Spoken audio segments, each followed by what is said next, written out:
Hi, my name is Alex, and in this session we'll discuss how to use the join recipe to combine information from multiple datasets. The primary use case for the join recipe is to enrich one dataset with columns from another. This is done by matching values of a key column that is common to both datasets. Records with the same key values are paired up and share information. Depending on the type of join, records without a match may be kept or dropped. Now let's look at a live project. Our scenario starts with a dataset representing the order log for a retail company. We want to enrich these logs with customer relationship data and can do this with the join recipe. In the flow, I'll select the orders dataset. This opens a menu of visual recipes on the right side of the screen, from which I'll select Join With.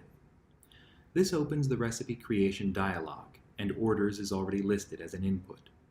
We'll select customers as the dataset to join with the orders dataset. Optionally, we can give the output dataset a more descriptive name, or change the output storage location. Then click Create Recipe. This adds the join recipe to the flow and brings us to the recipe's join step.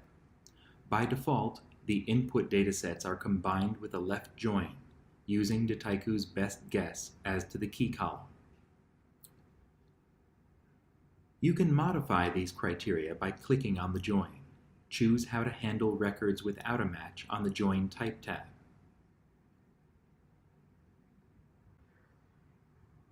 Choose the key columns on the Conditions tab.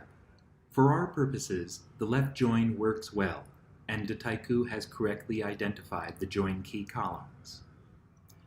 Next, in the Selected Columns step, we'll choose the columns written to the output dataset. By adding a prefix to the column names, we'll know in the output dataset which input dataset the columns came from. Other steps provide additional options for refining the input and output of the recipe. Filters allows you to keep or drop rows based on your criteria. Computed columns allows you to create new columns based on SQL or DSS compute syntax. Finally, let's look at the output step.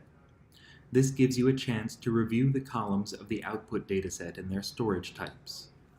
Additionally, you can set the engine that will be used at runtime. Here, we are running an SQL. When running on an SQL or Spark engine, you can view the join query underlying this recipe and even convert it into a code recipe that you can further customize.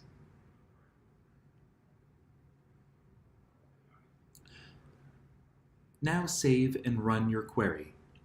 When the job finishes running, you can see the details of the job and explore the output dataset.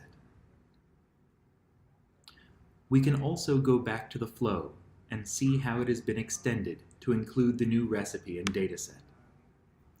Thanks for watching. To learn more about our visual recipes, see other entries in this series and learning resources on our website.